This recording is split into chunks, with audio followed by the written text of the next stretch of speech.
Again, welcome everybody. This is the IBA 2011 NMD Pride Stealth Fronton Pro, brought to you by Grand Flavor. And here it is, semifinal number 2 matchup. Whew, this is going to be an absolute cracker, Manny. You've got the new IBA World Champion from France, Pierre. He is in the semi-final. He's still in the race to win this event, but he's up against the superstar from Australia, Mitch Rawlins, who is capable of anything. Another man who has surfed all the way from the trials, so that is massive, massive achievement for Mitch, but he will not want to stop there. In my eyes, I know Mitch, it was very hard for him when he knocked out Ryan Hardy out of the world title race, but I know Mitch, he said, I'm just going to make it count. He wants to win the event, so he made it worthwhile for knocking out his mate and countryman. But let's watch it. There you have, you've still got Chase Finlay. He's going to stay out there for the final as well. He's got the Aussies, the board caddies in the channel. But Manny, I'm going to tap out, have a little bit of rest. We're going to bring in Ben Player. You got it, brother. Enjoy this. Okay, you got it. Look at this. A beautiful shot on the channel on the right side of El Fronton. It is amazing. You can get a pretty good idea of how big it is just seeing how much water is moving out there. But again, welcome everybody. This is live action. Semi-final number 2 out in the water in the yellow jersey. Pierre-Louis Coste, your new 2011 Grand Slam Series IBA World Champion, going against, in red, Mitch Rawlins. And now in the hot seat for this semifinal is the one and only, yes, Mr. Ben Player. How you doing, brother? Hey, everyone. Hey, Manny. How are you, mate? I'm good. I'm a little sweaty. Sorry, brother. Whoa. I'm nervous. It's intense, man.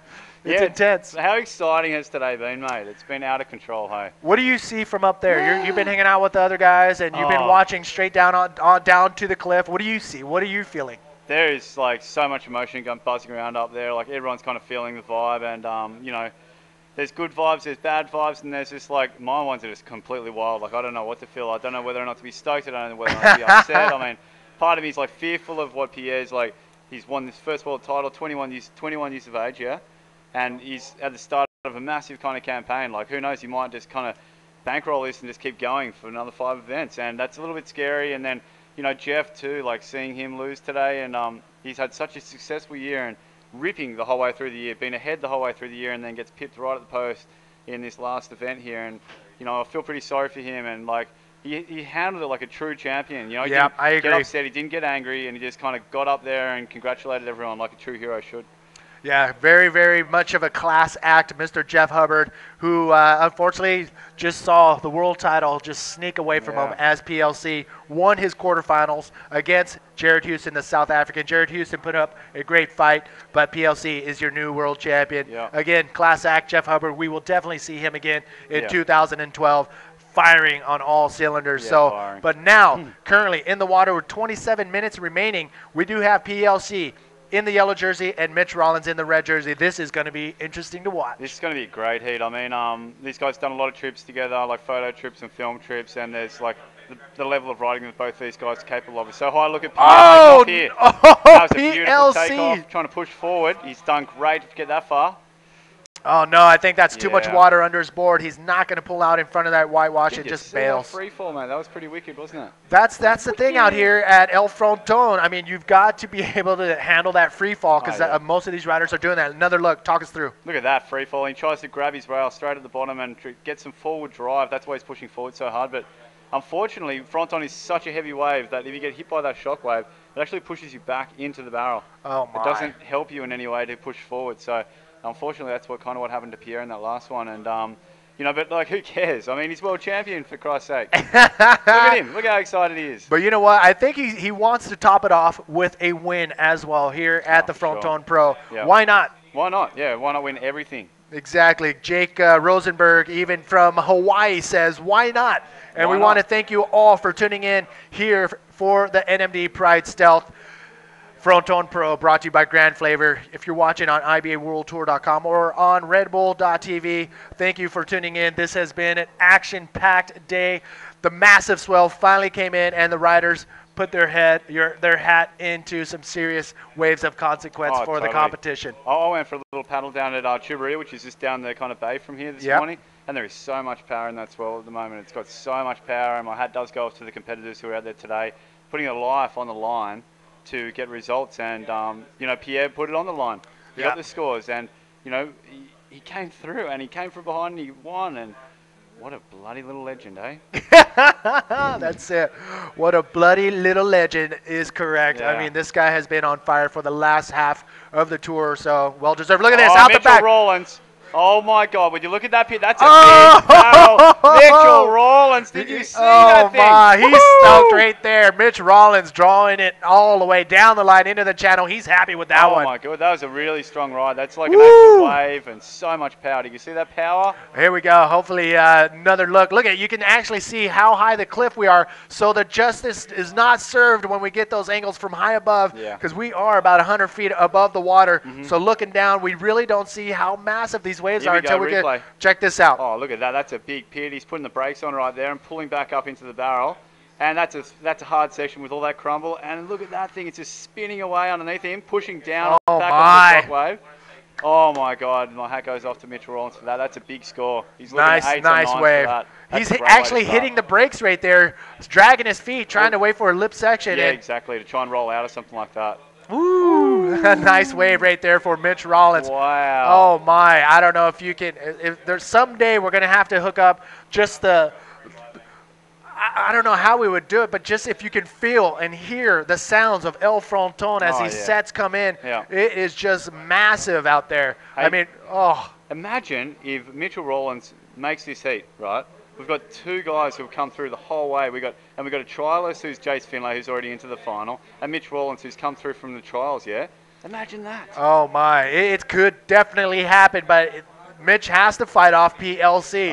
PLC is in a rhythm right now, and right now he's only chasing a 2.51 in the last 23 minutes of this semifinal number 2 to knock out Mitch Rawlins. Still a ton of time, though. Still a ton of time, that's correct. And both of them would be super confident right now. I mean, PLC's just won the world title.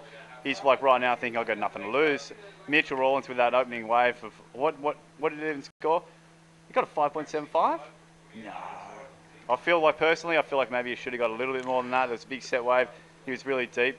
You know what? There's actually a little controversy yesterday, and you know what? What we see are the unreal camera angles that the crew are setting up. Yesterday we saw a wave looking into the barrel, and the rider looked like he was in the barrel the entire time. And I think that's what we may have fallen into as well, as we look into the barrel, into Mitch Rawlins' waves. But the judges, they don't have those camera angles. They see what's right in front of them. So I'm guessing that could have been it. Fair enough. And I'm not a judge. I mean, I'm actually not that good at judging waves. Like you get guys like Jeff Hubbard or Mark McCarthy, and they get it like to like 0.2 or 0.3 every time. Exactly. I mean, being a judge is probably the most important and the most thankless job in the whole setup here, because their eyes are focused and they're, they have to be on.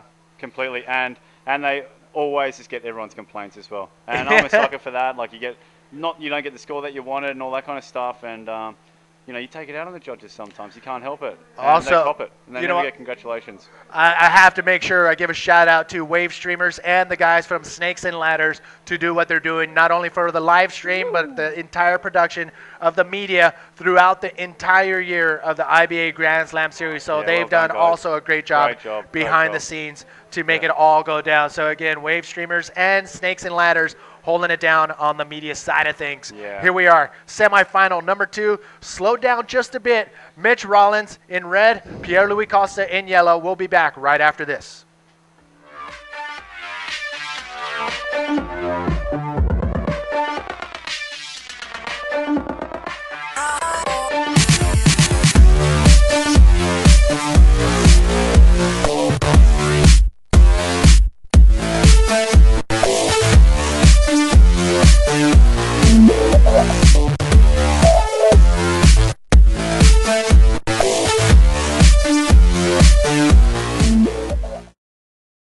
We just saw Pierre Louis just taking off on a wave during that break. Unfortunately, we missed it. It always seems to happen when you go to ads. Guys catch the waves, don't they? But you know what? It wasn't much of a high-scoring wave. It came in at a 4.5, but he's making his way back out into the water as Mitch Rawlins is on the outside. Mitch Rawlins kicking into this bomb of a wave. It is massive. He pulled into a gigantic closeout right in front of the reef of Fronton. Mitch Rawlins, what are you thinking? That was hectic. He's okay, ladies and gentlemen. He's okay. He's paddling back out. I'm quite surprised. My. Oh my goodness, that was crazy. Well done, Mitch. Well done. Good effort, son. We can hear the crowd on the cliff. Everybody is on their feet cheering for Mitch Rawlins for going huge on that one. He's going to adjust his fins as they may have just coming off on that wave. Holy beep. I can't believe that. Did I swear? I might have sweared. I'm sorry if I swore, but that was out of control. That was a big wave here. We got a replay. Mitch, look how big that is. That is easily a 10-foot bomb drying up on the reefs of El Fronton. Did he really think he had a chance on that one? I would say yes, because he went all out and airdropped easily 10 feet into a gigantic bomb of a wave here at Fronton. Holy. Grande paletas, eh? Woo! Oh my, I'm so happy he's okay. I am really surprised he's okay. I mean, the reef is so shallow right there. When he was dropping then, he would have seen the reef completely dry underneath him. He would have seen all the different colors, all the different movements on it, and he just went for it, didn't he? Oh my, let me pull my heart off of the table and put it back in my body. That was amazing. Look at that. Oh, he barely makes it under the lip right there, and the shock wave and the big old trench that may have formed inside of that barrel just got engulfed. What a lunatic. Oh my. He probably would have got a cover shot on that one though. Oh, for sure. Our boys Sasha Specker, the IBA World Tour photographer out there in the water, along with Seamus Makeham, the videographer. Let's just have a look at that score that he got. He got a 4.1 for that dedication right there. I mean, that's pretty amazing to get a score like that. A 4.1 is probably going to be the highest score you're going to get for a closeout on the entire tour. And that right there is the reason why Mitch Rawlins, holy that was amazing. Well done, Rawlins. Well done, Pierre. These guys are really pushing the limits out there. I mean, it's personal. It's personal. Like, Mitch is probably what I see the best, or like up there in the top 5 bodyboarders in the world, and Pierre's like nipping at the heels of these guys, and you know, Pierre's trying to like, you know, he's taken over, and then you're seeing Mitch like pushing back, and this is like the whole kind of, you know, social life of the World Tour right here. Unbelievable. PLC in second place in the yellow jersey, chasing a 5.36 because of this wave. Mitch Rawlins, second giant bomb of a wave. That's a free fall. Oh my gosh, how did he do that? Sneaks on, grabs his rail, sneaks under the lip. If he did not pull up that split second, he would have been annihilated by the lip of Fronton. Mitch Rawlins getting a 4.1 on that wave. Now in first place with 2 scores of a 5.75 and a 4.1. Look at this right here. PLC, Pierre-Louis Costa, looking at this one. Wow, Pierre's, you know, I know Pierre. He's going to do something crazy before the end of this heat. It's probably going to be some giant air move. I mean, did you see him yesterday? He was doing the main move on the outside, but what he'd do is carry that wave the whole... Oh, here we got Mitch Rawlins paddling. Okay, Mitch Rawlins in the red jersey. Talk us through. And he's coming down wide. He's probably looking for a bit of an air set. Oh, wow, he is deep. There's no way he's coming out of that. No. Oh, if he would have came out of that, that would have been huge. Mitch Rawlins pulling in deep. I mean, he was deep. He was deep. All right, he's okay. He's come up. Woo, that was heavy. He's going big, isn't he? It is giant out there. I mean, if we can get a helicopter view looking down on the reef, you would see how deep he really was. Mitch Rawlins pulling in deep. Oh, look at that. He's got a beautiful little line into it. Then he would be pulling up and trying to bounce over the shockwave right there. But it's just a bit too long. It just keeps reeling away from him. And look, it just doesn't let up, and he just wouldn't have been able to push back over it. If it just had to stop like a moment ago, he would have come out of that, but it just kept peeling away. And unfortunately, it didn't come out. But that right there, that is so shallow in there. All right, ladies and gentlemen, once more, thank you for tuning in live here in the outskirts of Galdar on the beautiful island of Gran Canaria for the 2011 NMD Pride Stealth Fronton Pro, brought to you by Grand Flavor. Luke Mason wants you to say shout-outs to... Yo, Lukey, what's happening, my brother? There you are. We got all of Australia tuning in. We have all of South America tuning in. And, of course, all of Europe is tuning in as well, and all the island states from around the world tuning in to watch the biggest, most historical event to go down here in, I think, bodyboarding history. That's right, man. When the riders had a meeting this morning to see if the event could be held or not, you know, like kind of putting their kind of destiny in their hands, And the guys voted that they wanted to have the event today. And I said to all those guys, I said, man, this is like history in the making.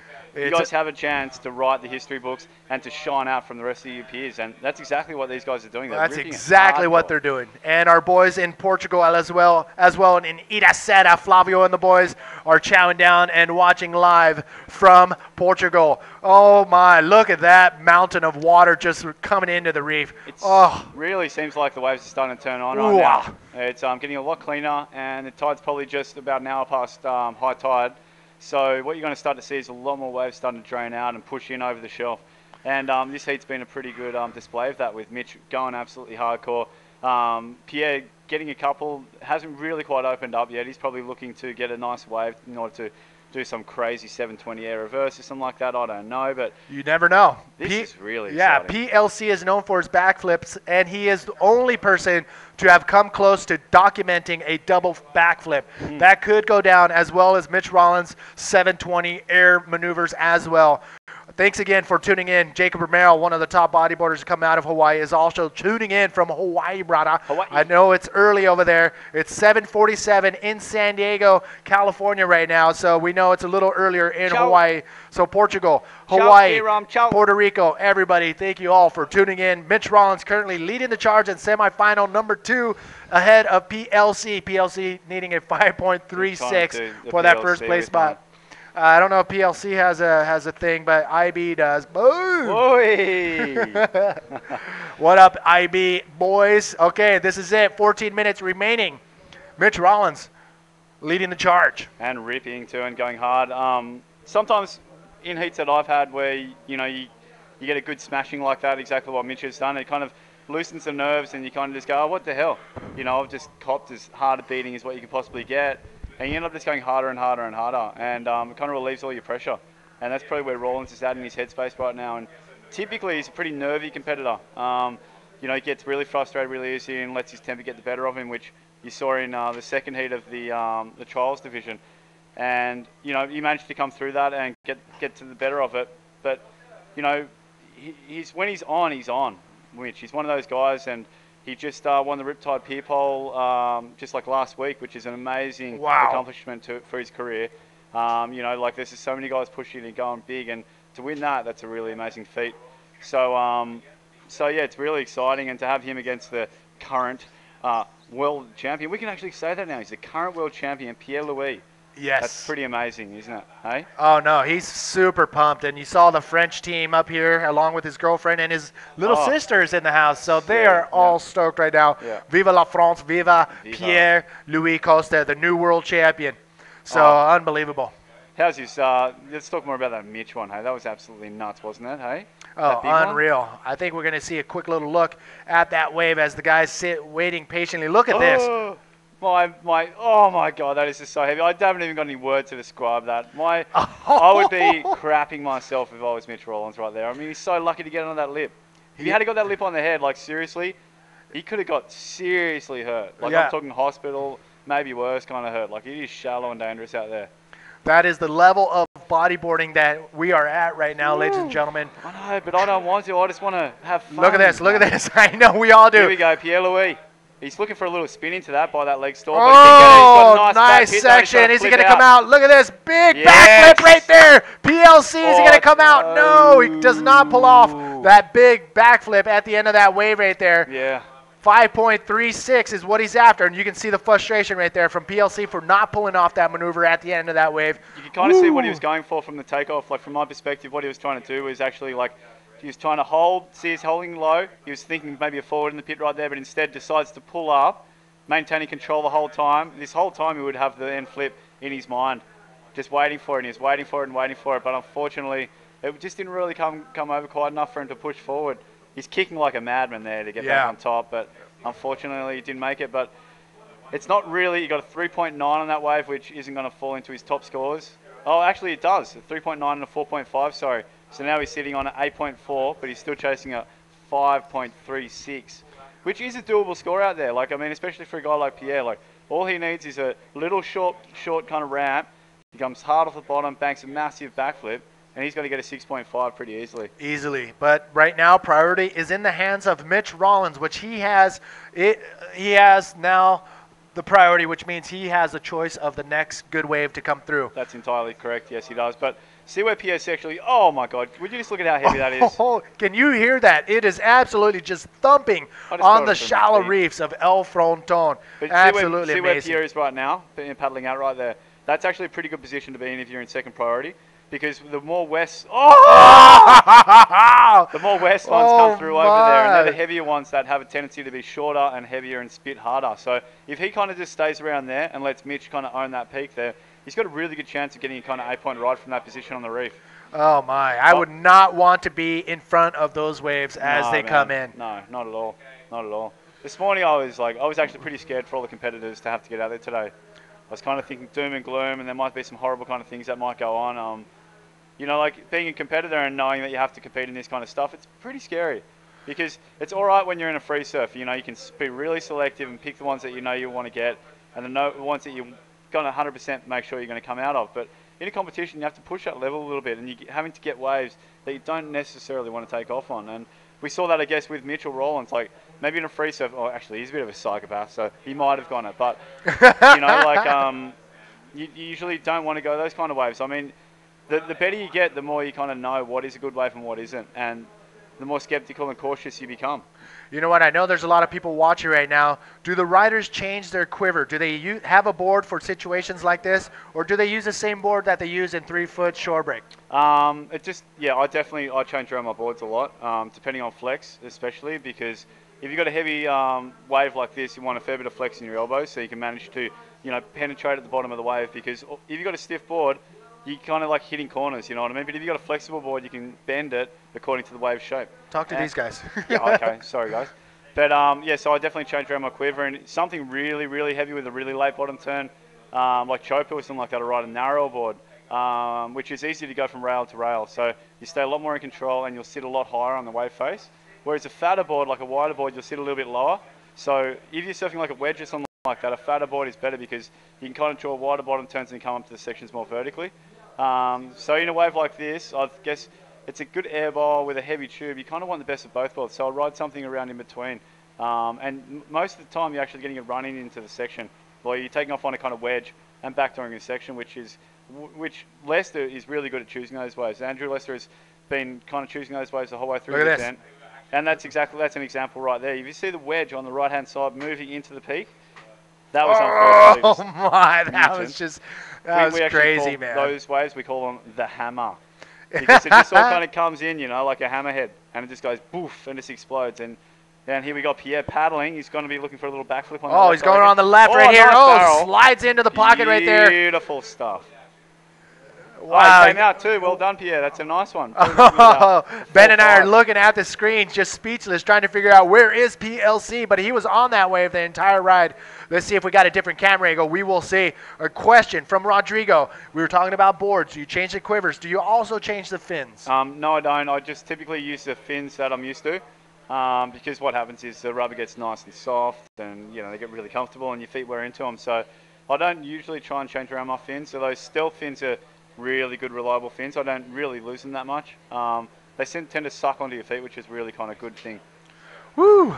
But yeah, I mean, I've just been so excited this whole day, Manny. Like watching the event, and I kind of felt like crying before. I had like goosebumps all over my body watching all the, you know, here we got Pierre taking off on that wave. Look at that free fall. He just fell straight onto the shock wave. And he was able to hold on and maintain right there. So PLC, I'm pretty sure, for sure had a pocket ride. Did he do a lip maneuver? It will be up to the judges because they got the better view, and it looked like it was more of a pocket ride and onto the shoulder. That wave coming in at a 2.65. That's not going to help PLC. He is still on the hunt for a 5.36. 6 minutes, 33 seconds remaining as Mitch Rawlins is still in the lead in the red jersey, the Australian, holding it down. Yeah, I'm sure Rhonda back home is watching this, Mitch's mum. She's a lovely lady and always been the biggest support crew for Mitch, and yeah, she'll be watching him and, you know, getting right behind him. She helps him out with his board company and stuff like that, and they're a good little team. He's a lucky guy. He's a really lucky guy. He's got a great girlfriend and great life, and yeah, he's a good guy, Mitch. He's like got the weirdest little sense of humor, you know that? Like, yeah, I don't think he even knows he's being funny most of the time, but he's the funniest guy. Yeah. isn't he? Hey, That's I the love him. beauty of it. So, you know what? I got another question coming Yeah. in. We do have some. It's a little slow heat, but you know, if we got live action, we always go straight to that. But another viewer wants to know: have you talked to, or have you felt the reef here at Fronton? Has anybody hit the reef? Have you hit the reef? Tell us about Yeah. how scary it is. It's really scary. The reef over here in the Canary Islands is all volcanic, so it's all lava, which is kind of really sharp by itself. But what happens over here, because the water's quite warm, is that you get these little barnacles that grow on it. And although they don't look like much, you see them on the shoreline here, they don't look like much, but they're really sharp. And what happens is you hit it with your flesh, and it will grab hold of your flesh and actually split your skin like that, like so easily. So that's the problem out here. It actually happened to me at Confitail a few years ago. Razor sharp. Razor sharp. It's not not actually the razor sharpness of it. It's just the splittingness of it. Because you got the waves power moving against that part of your flesh, and it will split your skin. And it, you know, you always see guys getting stitches and all kinds of stuff out here. We saw Jared Houston last year. He blew his whole foot out. He hit the reef so hard, and it's such an easy thing to do. And look at this wave. We got Mitch Rawlins paddling, Pierre in second priority paddling. All right, Pierre kicking in. Pierre kicking in into this one. Oh, nice, clean bottom turn. He stalls. Nice face turn. Looking for the barrel. Yeah. And I don't know if that was going to work for him. No. It's just a clean ride, and that's all she wrote for Pierre as he ducks in right before the water just comes onto the shallow reef. So PLC, not much there. Time is winding down. I don't know if that was a smart choice, but he is anxious to get into a solid wave. That looked like it could have been forming into a big section for a big move. Look at this. I think what he was thinking right there, yeah, he's thinking big air move, and then he's thinking it's too long, I'm going to go for the tube. And he's in two mindsets about the whole thing, and he didn't really know what he wanted to do. So sometimes that happens. Sometimes you take off on a wave and you think, okay, air forward this wave, air forward this wave.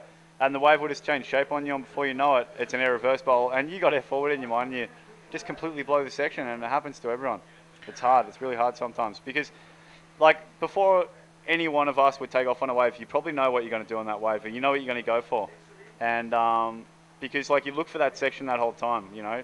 You know, okay, next wave, I want to try an air forward. So the whole time you're looking for an air forward section. Oh, look at this. This is in the channel. All these guys are waiting in the channel. They're board caddies, and they're cameramen, and they're videographers. And look at what they have to paddle over. That means that there is something on the horizon that is following that thing marching into the reef and the shallow waters of El Fronton. Look at this bomb. I'd be worried about the shark sitting out there, wouldn't you? Oh, hey? No. They have there has yet to be any shark incidences here, so yeah. That's what they said in South Australia up until about 5 years ago too. I know, but you know what? The locals have no fear of it, and that actually shows as the riders go out there and show no fear as well.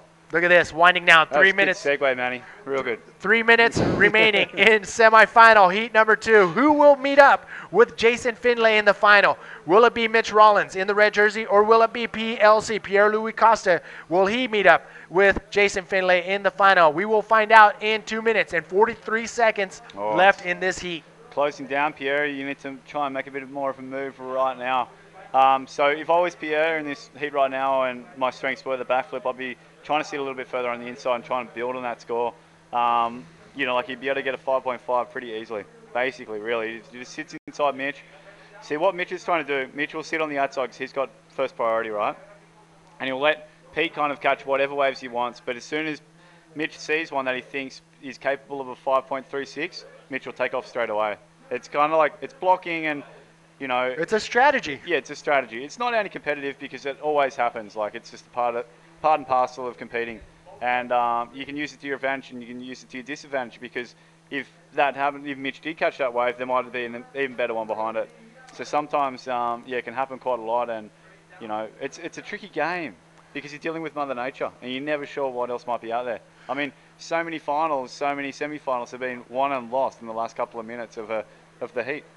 That's right. And not only do they have to play with the mental part of the game, the competition part of it, but they also have to deal with Mother Nature. And today, El Fronton has come alive with a massive north swell. Not the ultimate prime conditions for this place, but it is big enough and good enough to run a contest at this caliber. That's right, yeah. I mean, everyone's pretty aware that there's danger involved with riding all kinds of waves and riding these waves, and you know, the competitors who are in this event know that all too well, and you're pretty aware of it the whole time. But you also know that there's a chance of getting a 10 out of 10 ride out there, and you want to push it and you want to get that opportunity. And this is kind of history books in the riding right now. I mean, guys are out there pushing the limits and going as hard as they possibly can.